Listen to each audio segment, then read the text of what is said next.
মুসলমান নবীর নাম নিয়ে দরুদ পড়তে জানে না, আছে না নাই? মুসলমান নবীর নাম নিয়ে দরুদ পড়তে জানে না। মুসলমান আমি বলতে চাই, অথচ আমরা বলি আমরা বললাম এই দলের মানুষ, আমার দল হলো সব থেকে বড়। তুই বেটা নামাজ পড়িস না, তোর আবার দল কি? তুই কোনো দলই তো মানিস না। জি, তুই যে দল দল করে লাফাস, তুই তো কোনো দলই মানিস না। যে দল যে সিলসিলার কথা বলেন, যদি নামাজ না থাকে তাহলে কেউ বলতে পারবেন যে আমি আদান গাছি বলে লাফালাফি করলে হবে, আমি ফুরফুরা বললে লাফালাফি করলে হবে? ওলিয়ে কামেল যারা, তারা তো সব একই কথা বলেছেন, কোরআনের কথা আর হাদিসের কথা। জোরে বলেন সুবহানাল্লাহ। ওলিয়ে কামেলদের কাজ কি? আমার ভাইয়েরা, ওলিয়ে কামেলদের কাজ কিভাবে মানুষ কোরআনের আমল করবে, কিভাবে মানুষ হাদিস অনুযায়ী চলবে, এটাই তো উদ্দেশ্য। আমার ভাইয়েরা, আমি আপনাদের সম্মুখে বলতে চাই, আল্লাহ নবী, বিশ্ব নবী, যার আদর্শ, যার আখলাক সম্পর্কে উম্মাহাতুল মুমিনিন আয়েশাকে জিজ্ঞাসা করা হয়েছিল। আয়েশা রাদিয়াল্লাহু তাআলা আনহা বলেছিল, আল্লাহর নবীর চরিত্র, আল্লাহর নবীর আখলাক তোমরা কি কোরআন দেখো নাই? কোরআন যেমন দেখো, আমার বিশ্ব নবীর আখলাক, বিশ্ব নবীর চরিত্র তেমন। জোরে বলেন সুবহানাল্লাহ। তাহলে বলতে চাই, হে মুসলমানের দল, আজকে আমি কেন আদাল গাছি ফুরফুরা তাবলীগ লামুজাবি আলে হাদিস করে করে কেন এত ঝগড়া, কেন এত বিবাদ? কেন মুসলমান, হিন্দু, জৈন, খ্রিস্টান নিয়ে কেন এত বিবাদ? আমার ভাইরা, ইসলাম তো এমন কথা বলে নাই, ইসলামের মধ্যে তো এমন কোন ঝগড়া কোরআন ও হাদিসের মধ্যে নাই। দুইটা দল, একটা হবে হিজবুল্লাহ আর একটা হবে হিজবুশ শয়তান, একটা হবে সত্যের দল আর একটা হবে মিথ্যার দল, একটা হবে স্বর্গ আর একটা হবে নরক, একটা হবে জাহান্নাম আর একটা হবে জান্নাত। আল্লাহর কাছে থাকবে দুইটা দল। তাহলে বলবেন, ও মাওলানা সাহেব, যদি তাই হয়, তাই হয়, তাহলে আল্লাহর নবী ৭৩ দলে বিভক্ত করলেন, ৭২ দল যাবে জাহান্নামে, একটা দল যাবে জান্নাতে। সেটা কোন দল? সুন্নতুল জামাতের দল। এখন আজান গাছির ভাই আমরা বলি আমার দলটা হলো সুন্নতুল জামাত, জান্নাতে যাবে। ফুরফুরার ভাই বলেন, না না, আমার দল হলো সুন্নতুল জামাত, আমার দল জান্নাতে যাবে। যে যার দল ভালোবাসেন সে বলবে আমার দল জান্নাতে যাবে। ঠিক কিনা বলে? একটু কথা বললে তারপরে তো উত্তরটা দেব। যে যার দল ভালোবাসে সে বলে আমার দল জান্নাতে যাবে। এখন আপনাদের কাছে বলতে চাই, সাধারণ মানুষ চিন্তা করছে, আল্লাহ কোন দলে যাব? আজান গাছেই যাব না ফুরফুরায় যাব, তাবলীগে যাব না জামাত ইসলামীতে যাব? সবাই বলে আমার দলটা ভালো, কোন দলে যাব? কোন দলে গেলে জান্নাতে যাওয়া যায়? চলে আসুন, কোরআন কি বলে। আমি প্রথমে পড়েছি সূরা আল ইমরান আয়াত নম্বর ১১০। আল্লাহর কোরআন বলেন, কুনতুম খায়রা উম্মাতিন উখরিজাত লিন-নাস তা'মুরুনা বিল মা'রুফি ওয়া তানহাউনা আনিল মুনকার।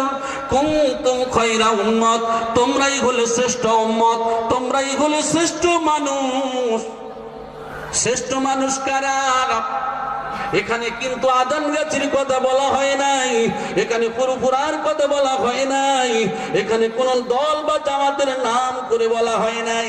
আল্লাহ বললেন, তোমরাই হলে খায়রা উম্মত, তোমরাই হলে শ্রেষ্ঠ উম্মত। এই শ্রেষ্ঠ উম্মতদের কোথা থেকে বার করবেন? আজান গাছির মধ্য থেকে না ফুরফুরার মধ্য থেকে, তাবলীগের মধ্য থেকে না জামাত ইসলামীর মধ্য থেকে? আল্লাহ বললেন, না না, উখরিজাত লিন-নাস, বিশ্ব ব্রহ্মাণ্ডে যত মানব জাতি আছে, এই মানব জাতির মধ্য থেকে আমার আল্লাহ এক দলকে, একটা জামাতকে, এক শ্রেণী মানব দিগকে, সে আজান গাছির মধ্যে থাক, ফুরফুরার মধ্যে থাক, জামাত ইসলামের মধ্যে থাক, বনে থাক আর জঙ্গলে থাক, যে কোরআনের হুকুম মতো চলবে, যে নবীর তরিকা অনুযায়ী চলবে। আল্লাহ রব্বুল আলামিন ছাঁটাই ও বাছাই করে বার করে নেবেন, এক দল বানাবেন, এরাই হবে হিজবুল্লাহ। জোরে বলেন সুবহানাল্লাহ। এরাই হবে সুন্নতুল জামাত, এরাই হলো সত্যের দল, এরাই হলো ন্যায়ের দল, এরাই হলো হিজবুল্লাহর দল। জোরে বলি সুবহানাল্লাহ। এই উত্তম দলেদের কাজটা কি? আল্লাহর কোরআন বলে তা'মুরুনা বিল মা'রুফি ওয়া তানহাউনা আনিল মুনকার। এদের কাজ হলো ভালো কাজের আদেশ করা আর খারাপ কাজের নিষেধ করা। আমাদের কাজ হওয়ার দরকার ছিল ভালো কাজের আদেশ আর খারাপ কাজের নিষেধ। জোরে বলেন সুবহানাল্লাহ। আমরা সেটা করি না। ভালো কাজের আদেশ করতে হবে, খারাপ কাজকে নিষেধ করতে হবে, সেটা না করে বরং আমরা বলি এই ওখানে কি হচ্ছে বলে আজান গাছিদের ওখানে যাওয়া হলো বিদআত। ওটা কি ফুরফুরা? না ওখানে যাস না, ওখানে হলো বিদআত। ওটা কি হলো তাবলীগ? ওখানে যাস না, বলে বিদআত। বরং আমরা কি করি? এ শিরকি করে, ও কুফরি করে, ও বিদআতি করে, ও অমুক করে, ও তমুক করে, আর আমরা শুধু ঘৃণা করি। ঠিক কিনা বলে? ইসলাম কি কথা বলেছে? ইসলামের কাজটা কি? বিশ্বনবী সাল্লাল্লাহু আলাইহি ওয়াসাল্লাম ওই সমস্ত শিরক করনে वाला, বিদআতি করনে वाला, কুফরি করনে वाला বিশ্বনবী সাল্লাল্লাহু আলাইহি ওয়াসাল্লাম তাদেরকে কি করেছিলেন? মিনাজ জুলুমাতি ইলান নূর, অন্ধকার থেকে আলো দিয়েছিলেন। জোরে বলেন সুবহানাল্লাহ। অন্ধকার থেকে আলো দেখিয়েছিলেন বিশ্বনবী সাল্লাল্লাহু আলাইহি ওয়াসাল্লাম। তাহলে আমরা যে বলি এ দল ও জামাত অমুক তমুক, এ বেদাতি করে, শিরকি করে, কুফরি করে, হে ওলামা সমাজ, আমাদের দায়িত্ব ছিল ওই অন্ধকার থেকে কিভাবে মানুষ আলোর দিকে আসবে, কিভাবে মানুষ শিরক থেকে বাঁচবে, কিভাবে মানুষ কুফরি থেকে বাঁচবে, কিভাবে মানুষ বেদাত থেকে বাঁচবে।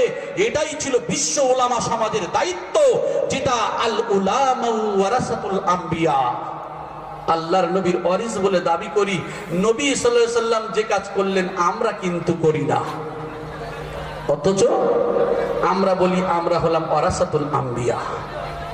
আমার ভাইয়ারা, আমি বলতে চাই, যেখানে কোনো আপনার হাতে হাতে বয়াত করা হয় না, আপনারা অনেকেই বলবেন আজান গাছিরের আলাদা সিলসিলা, এরা পীর, অমুক তমুক বিভিন্ন কথা আমরা শুনেছি।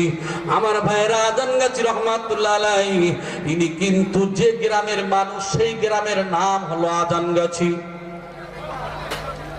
এই গ্রামের নাম আজান গাছি। অনেকেই শুনেছেন মাওলানা সাহেবরা বক্তৃতা করে, বলে আজান গাছিরা গাছে উঠে আজান দিয়েছিল। আমি আপনাদেরকে বলতে চাই, আপনারা কম বেশি শুনেছেন না শোনেন নাই? যদি শোনেন তাহলে বলবো, নালে বলবো না।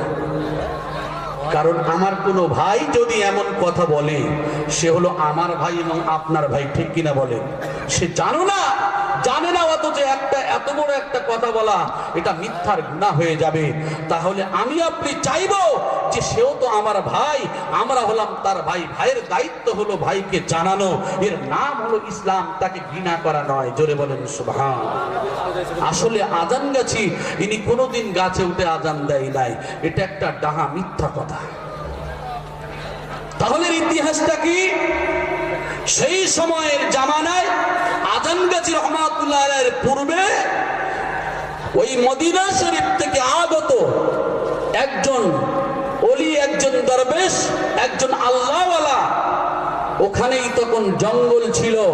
ওই গ্রামের জঙ্গল মতো, যেখানে ওই জঙ্গলের মধ্যে গাছ ছিল, সেই গাছে উঠে তিনি আজান দিয়েছিলেন। তিনি আজান গাছি নয়, ওই ব্যক্তি অন্য একজন ওলি। আজান দেওয়ার কারণে ওই আওয়াজটা যত দূরে গিয়েছিল, হাওড়া জেলা বাগনান থেকে কিছু দূরে বাক্সি নদীর অপোজিটে যে জায়গার যত দূরে আওয়াজ গিয়েছিল, বলেছিল এটাই হলো আজান গাছি গ্রাম। আর সেই গ্রামে জন্ম নিয়েছিলেন এই যে আপনার ছবি মুফতি আজান গাছি রহমাতুল্লাহ আলাইহি। সেই গ্রামের নামে তিনি বিখ্যাত, তিনি গাছে উঠে আজান দেয় না। আসলে ইনি কে? আমি বলেছি কোরআনে কারীম থেকে এবং হাদিস থেকে বহু আলোচনা আপনাদের সম্মুখে আবার একটু আপনাদের স্মরণ করিয়ে দিই। আমরা যে বলি আল উলামা ওয়ারাসাতুল আম্বিয়া, আল্লাহর নবীর ওয়ারিস হলো আলেম সম্প্রদায়। আলেমদের কাজ কি?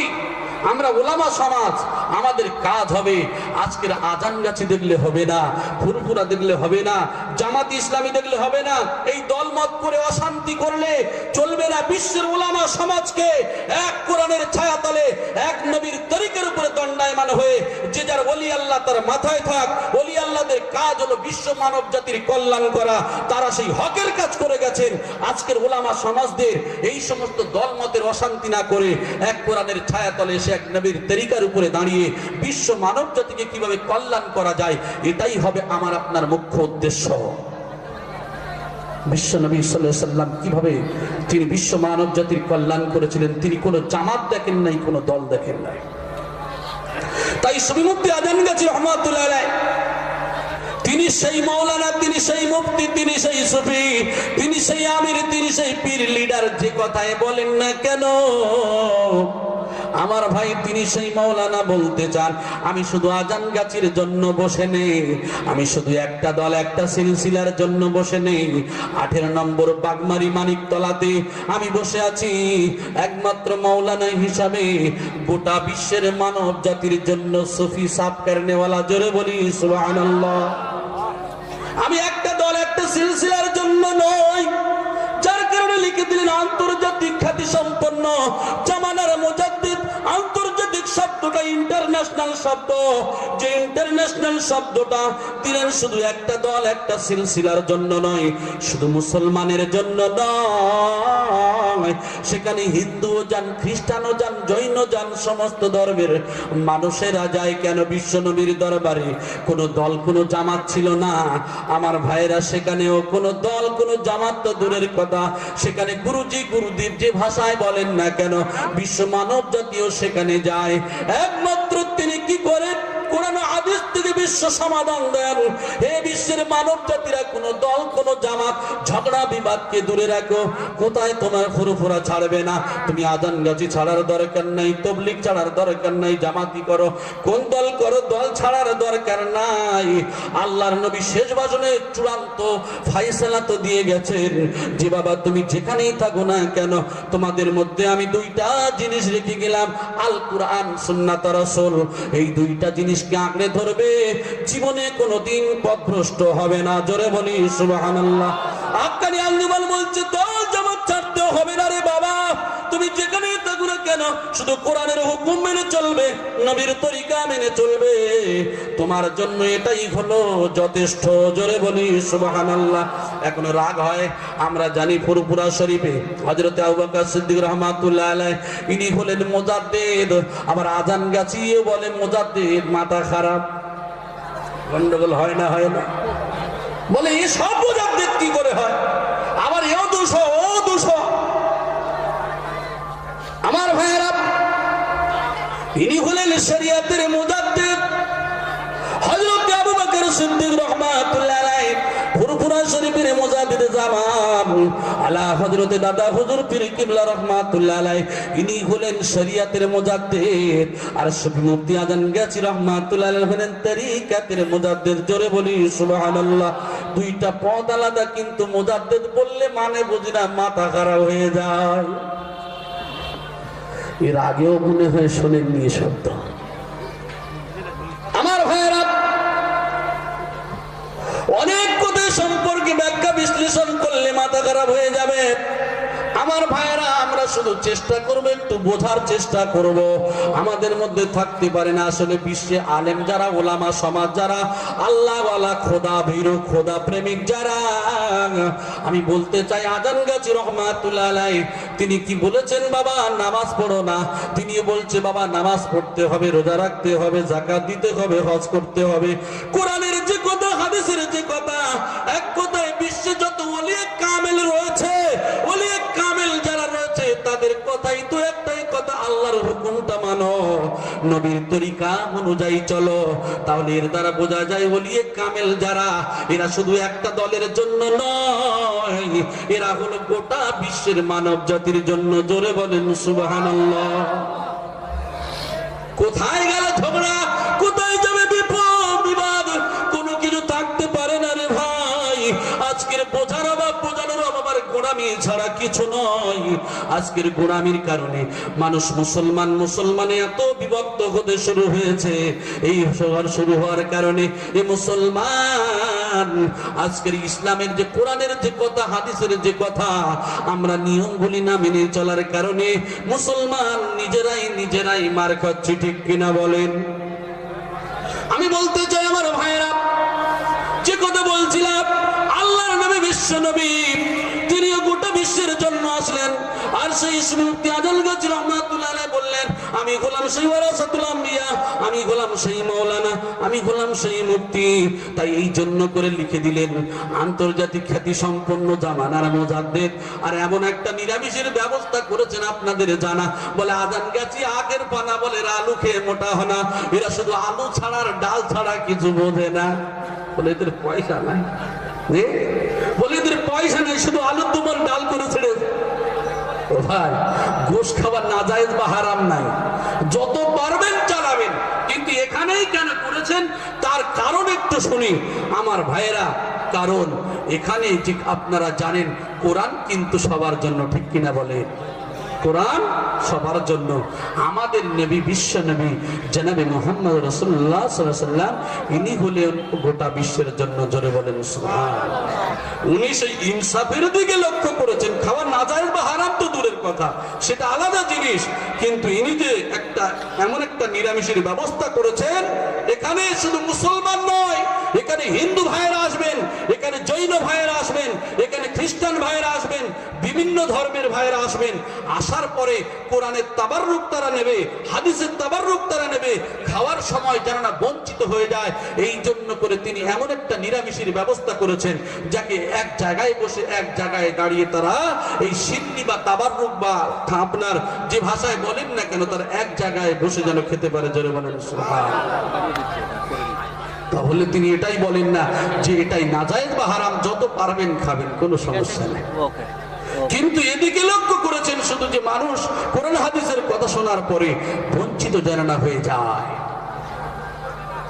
আমি একটা জায়গায় গিয়েছিলাম, বলে মুরগি করেন তার জন্য, যে যুক্তি তো অনেক কিছু দিতে পারি, বলে মুরগি করতে পারেন তো। আমি বললাম ঠিক আছে, এখন জীব হত্যা মহাপাপ, তাদের ভাষায় কি বলবো? খাওয়া না খাওয়া সে অনেক যুক্তি আছে, ওদিকে যাচ্ছি না। এখন সাধারণ যুক্তিতে বলি, তারা এখন খাবে না মুরগি, তাহলে কি করবে? সেটাও তো ঠিক। এবার খাওয়া না খাওয়া জায়েজ না, সে তো আছে, তার ধর্মের মধ্যে আছে। আমি ওদিকে ব্যাখ্যা বিশ্লেষণ আজকের আর যাব না আমার ভাইয়েরা। তাহলে বলতে চাই, আল্লাহর নবী, বিশ্ব নবী, তার আখলাক, তার চরিত্র সম্পর্কে বিশ্বের মুখে প্রচার করে গেলেন। আল্লাহর নবী দেখলেন না কোনো জাত, কোনো সিলসিলা। আল্লাহর নবী ইহুদি নাসারা কিছু দেখলেন না। সমস্ত কিছু নিয়ে তিনি যখন 1টা বছর নয়, 2টা বছর নয়, যখন নবুয়ত প্রাপ্ত হলো, বিশ্ব নবী কলেমার দাওয়াত দিতে শুরু করলো। পড়িলা ইলাহা ইল্লাল্লাহু মুহাম্মাদুর রাসূলুল্লাহ সাল্লাল্লাহু আলাইহি সাল্লাম কলেমা পড়তে শুরু করলেন। এই কলেমা যখন পড়তে শুরু করলেন, আবু জেহেল বলছে, বেটা মুহাম্মদ, তুমি কি শুরু করেছো রে বাবা? বাপ দাদার ধর্ম ছেড়ে দিয়ে কোন ধর্ম তুমি আবিষ্কার করলে? আল্লাহর নবী বলছেন, না না, এ ধর্ম তো প্রথম ধর্ম, শুধু আমি নবী, আমার উপরে ওহী এসেছে। আর কলেমা পড়বে আমি নবী মুহাম্মদুর রাসূলুল্লাহ সাল্লাল্লাহু আলাইহি ওয়াসাল্লাম, আমার উপরে কলেমা পড়বে, আমি নবুয়ত প্রাপ্ত হয়েছি। তবু লোভ দেখানো হলো, আবু তালিবকে ডাকা হলো, হে আবু তালিব, তুমি হলে তো মুহাম্মাদের চাচা, তোমার কাছে বলতে চাই, মুহাম্মদ যে শব্দটা ব্যবহার করছে, জবান থেকে শব্দটা বন্ধ করে দিক। সব থেকে সুন্দরী মেয়ে বিবাহ দেব, আর যত অর্থ লাগে সব দেব, মুহাম্মদকে তুমি রাজি করাও। আল্লাহর নবীর কাছে গিয়ে আবু তালিব বলে, ভাইপো, ও বেটা মুহাম্মদ, তুমি যদি এই কলেমা ছেড়ে দিতে পারো, এদের মধ্যে সব থেকে সুন্দরী মেয়ে বিবাহ দেওয়া হবে, আর তোমার যত প্রটোকল লাগে সব দেওয়া হবে।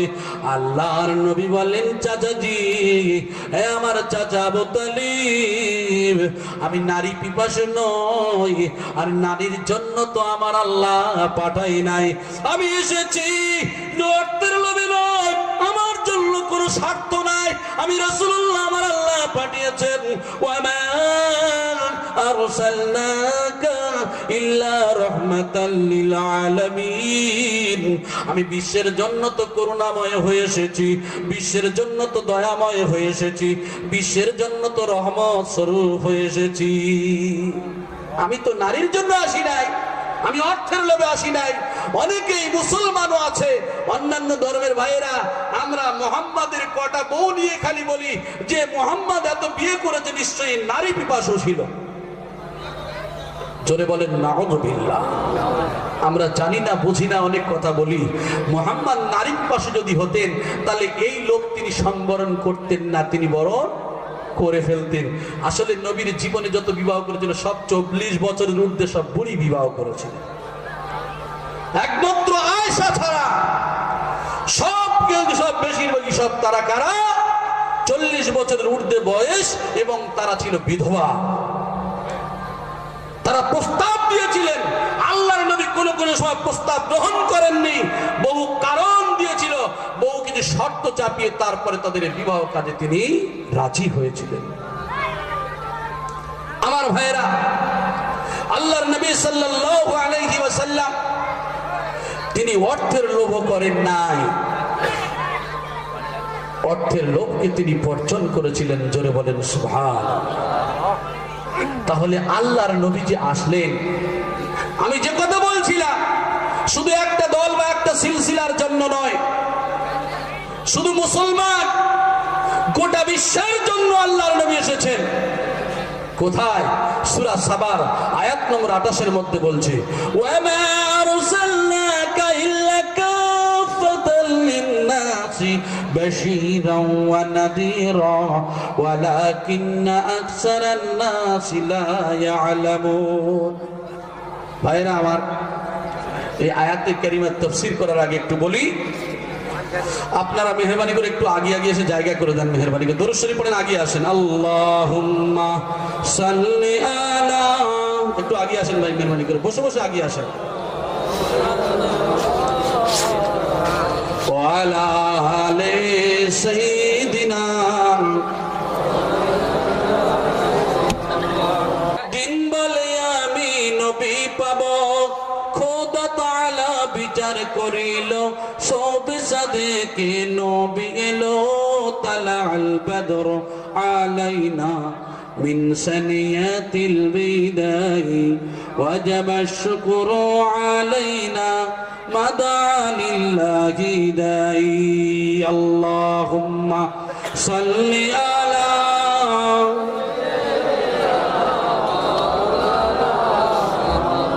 ওয়ালা আলি সাইয়্যিদিনা। আপনাদের হয়তো গায়ে গায়ে চেপে চেপে বসতে বলেছি বা আগে আসতে বলেছি, আপনাদের অনেকের দুঃখ হয়েছে। আসলে এটা আমার জবানের কথা নয়, বিশ্ব নবীর আদর্শ।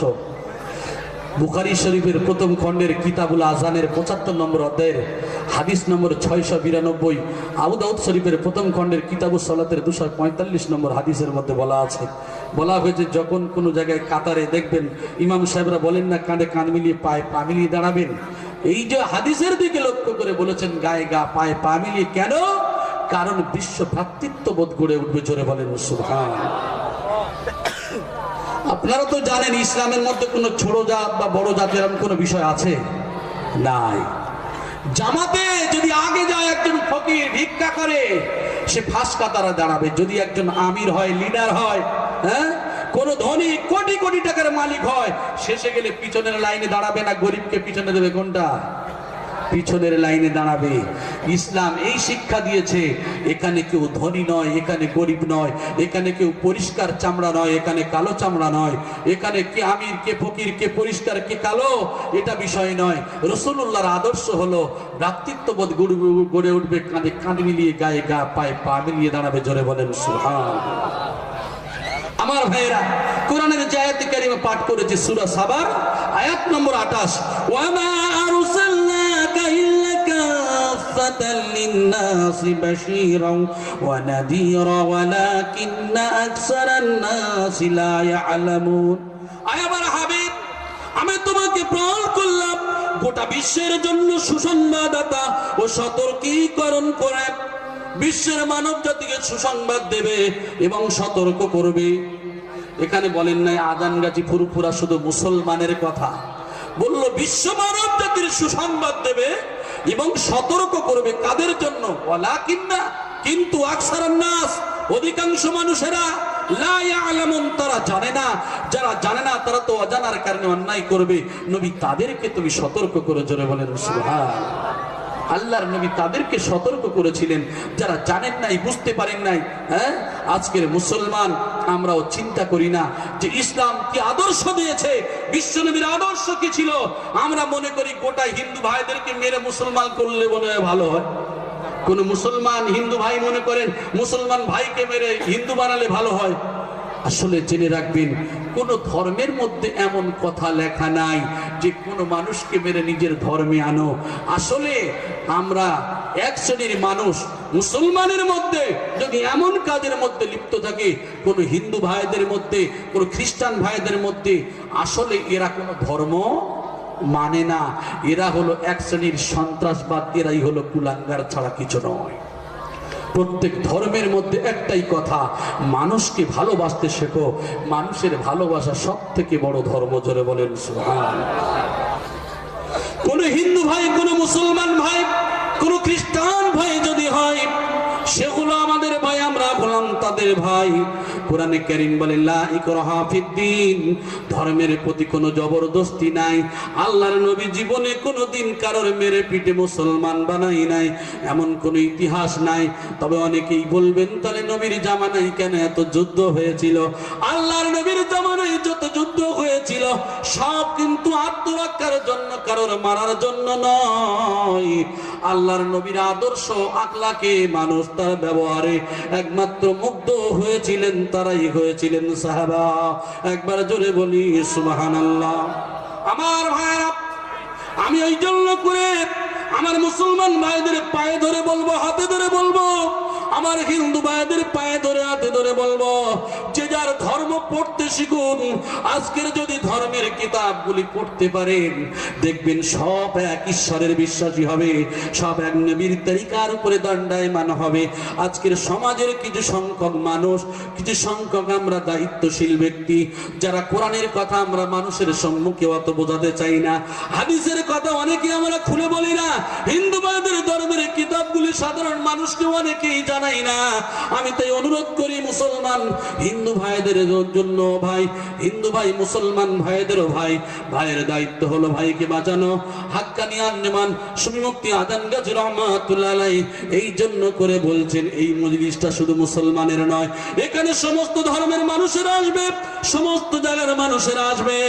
একমাত্র হকের কথা, সত্যের কথা, এখান থেকে কাউকে ঘৃণা করার উদ্দেশ্যে নয়, একমাত্র নিজের ভাই মনে করে ছোট হয়ে হাতে পায়ে ধরে বলতে চাই, একমাত্র নিজের ধর্মের কিতাবগুলি যদি পড়া যায়, দেখবেন আমাদের সবার স্রষ্টা হলো একমাত্র এইকাম আবুদতয়ম, তিনি হলেন এক একক, দ্বিতীয় নেই।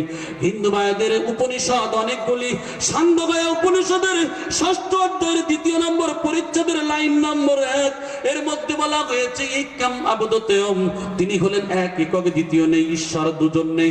ঈশ্বরই আছেন একজন, আল্লাহ দুজন নেই, 3 জন নেই, 4 জন নেই। অনেকেই বলবেন আল্লাহ কেন একজন, আল্লাহ কেন দুজন হলেন না, আল্লাহ কেন 3 জন হলেন না? আল্লাহ যদি একের বেশি হতো তাহলে কিন্তু আমরা আল্লাহ বলে মানতাম না। আল্লাহর যদি খাওয়া থাকতো, পড়া থাকতো, তাহলে আল্লাহ বলে মানতাম না। আল্লাহর যদি ঘুম থাকতো, মরণ থাকতো, তাহলে আল্লাহ বলে মানতাম না। কেন? মানুষ, ছাগল, গরু, অমুক তমুক ইত্যাদি, তাদেরও মরণ আছে, তাদের খাওয়া আছে, তাদের ঘুম আছে। যদি আমাদের স্রষ্টা বা আল্লাহ যদি এমনই হতেন, তাহলে কারোর সঙ্গে কারোর তুলনা হয়ে যেত। এই জন্য করে আল্লাহ সবার থেকে আলাদা।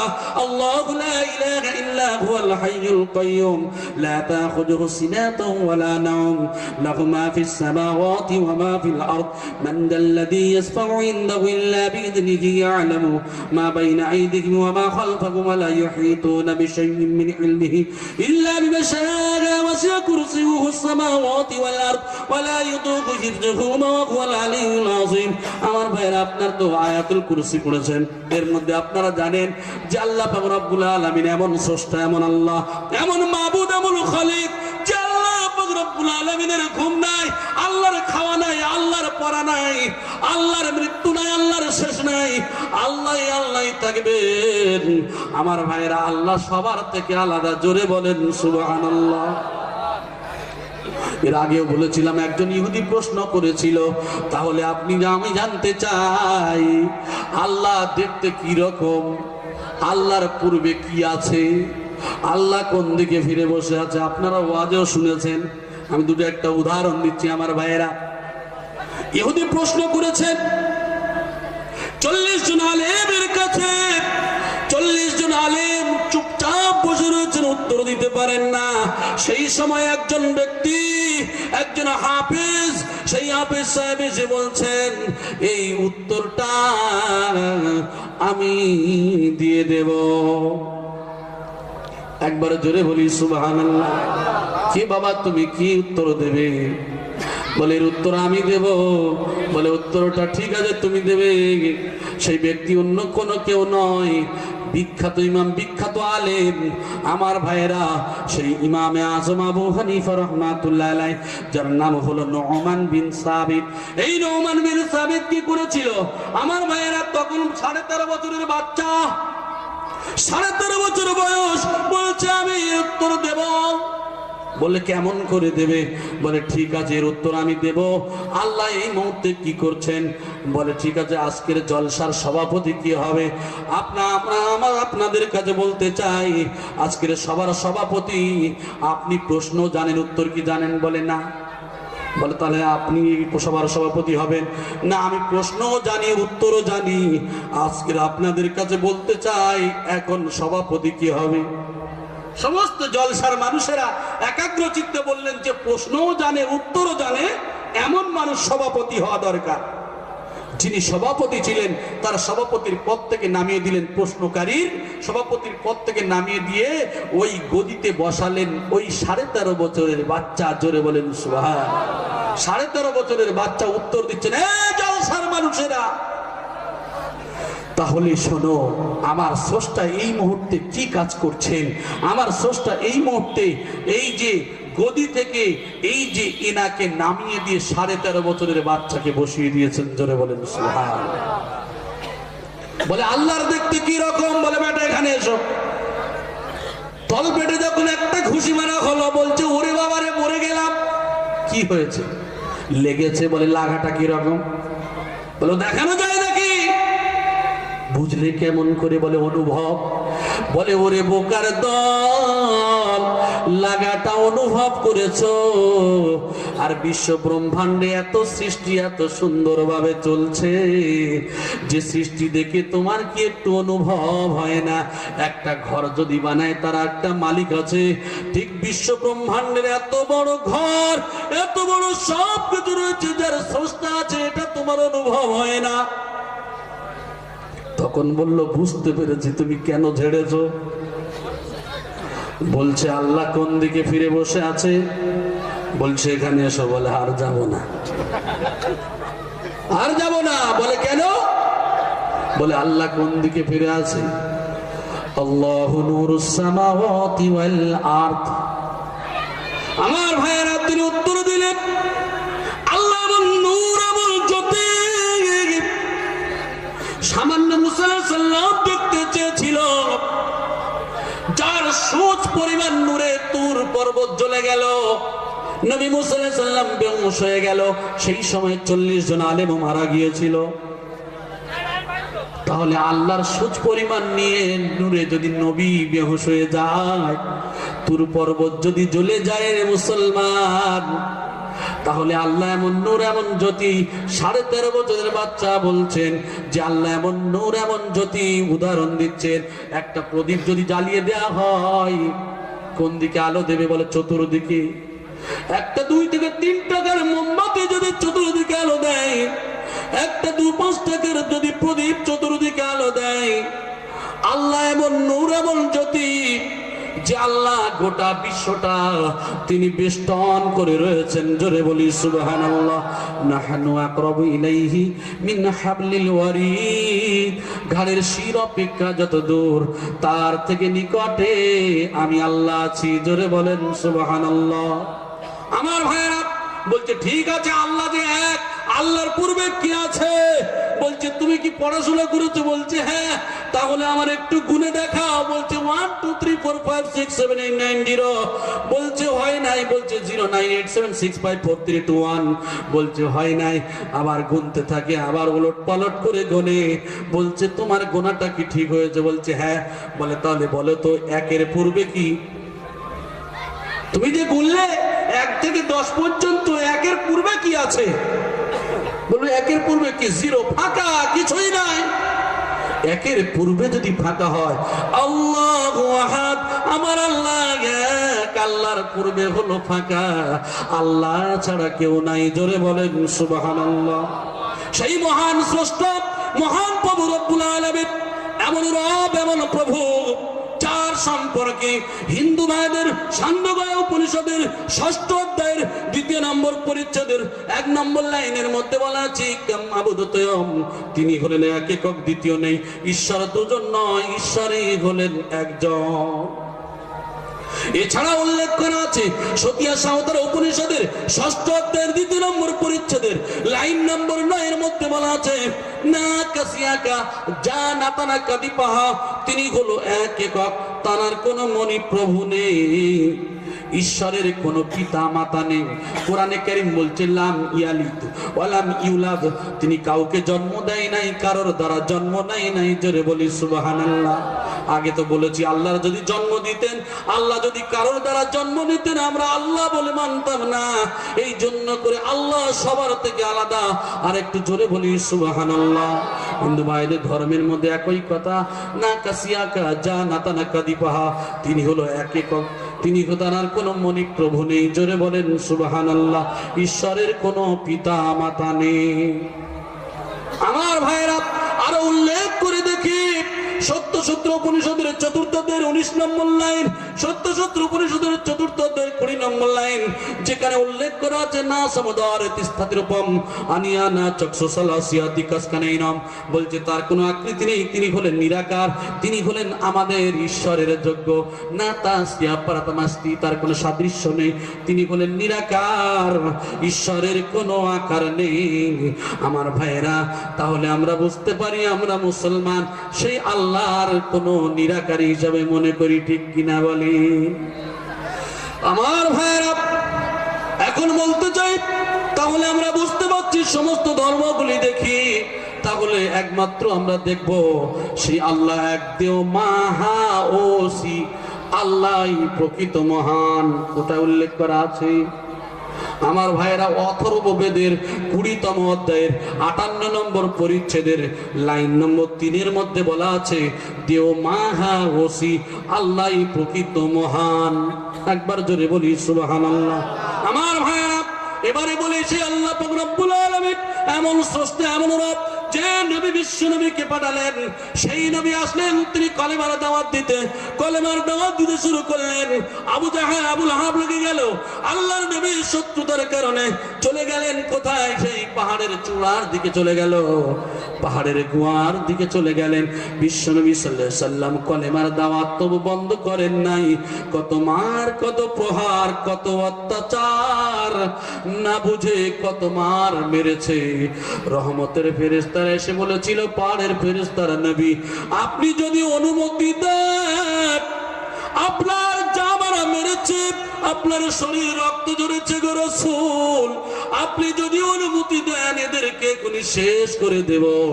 আল্লাহর নবী বললেন, না না, আমি মুহাম্মদ কারোর অত্যাচার করার জন্য আসি নাই, আমার আল্লাহ তো এই জন্য করে সৃষ্টি করে নাই, আমি আল্লাহ এসেছি বিশ্ব মানব জাতির কল্যাণের জন্য, আমি তো রহমত স্বরূপ, আমি দয়াময় হয়ে এসেছি। একবার জোরে বলি সুবহানাল্লাহ। আমার ভাইরা তায়েফের ময়দানে অনেক ঘটনা রয়েছে, ছোট্ট করে বললে বুঝতে পারবে। বলেন আল্লাহর নবীর এমন করে পাথর মারা হয়েছিল, যে জায়গায় পাথর মারা হয়েছে তায়েফ, আমার ভাইরা তায়েফের সেই জায়গায়, সেখানে রুট তার উপরে বিভিন্ন ভাবে রুট বানানো হয়েছে। এই জায়গায় থেকে আল্লাহর নবী সাল্লাল্লাহু আলাইহি সাল্লামকে এত মারা হয়েছিল, রক্ত মাখা দেহ, আল্লাহর নবী পিপাসার জ্বালায় হুঁশ নাই, বেহুশ, হুঁশ ফিরে আল্লাহর নবীর সাহাবীকে বলে, আমার সাহাবী রে, আমার বড় পিপাসা লেগেছে, যাও যাও তায়েফের আমার মাদের ঘরে চলে যাও, গিয়ে আমি রাসূল আমার জন্য একটু পানির ব্যবস্থা করো। যে বাড়িতে যায় তায়েফের মানুষরা ঘরের দরজাগুলো বন্ধ করে দেয়, একের পরে এক দরজা বন্ধ করে দেয়। আল্লাহর নবীর কাছে এসে বলি, ইয়া রাসূলুল্লাহ, ইয়া হাবিবাল্লাহ, হুজুর তায়েফের মায়েরা একটু পানি দিল না। আল্লাহর নবী বলছে, আমার সাহাবী, আমি মুহাম্মদ, আমার মা নাই। আমার মা যদি থাকতো, কোনো মা, আমার জনম দুঃখিনী মা থাকলে পানি না দিয়ে কি পারতো বলো? তারপরে এমন কোন মা নাই। আমি রাসূল, আমি বড় পিপাসার্থ, আমার বুকের ভিতরটা কত কষ্ট হয়, একটু পানি চাইলাম, কোন মা নাই যে মুহাম্মাদের একটু পানি দেবে। আল্লাহর নবী বিশ্ব নবী বলছে, আমার সাহাবী, ওই লক্ষ্য করে দেখো, ওই বকরি নিয়ে একজন বৃদ্ধ যায়, ওই বকরি একটু যদি দুধ দেয়, আমি বিশ্ব নবী ওই দুধটা একটু খাপান করব। আল্লাহর নবীর সাহাবী দৌড়ে গিয়ে বলছে, হে বাবা, বৃদ্ধ মানুষ, আমার বিশ্ব নবী একটু দুগ্ধ পান করবে, যদি আপনি অনুমতি দেন। বলে, আমি জানি তুইও পাগল, আর তোর মুহাম্মদ হলো পাগল, কারণ যে বাচ্চার বকরির বাচ্চা না হয়, ওই বকরি কি দুধ দিতে পারে? বকরি দুধ দিতে পারে? এই এতবার মেরেছে, ঠিক আছে, যদি আবারও না হয়, আবার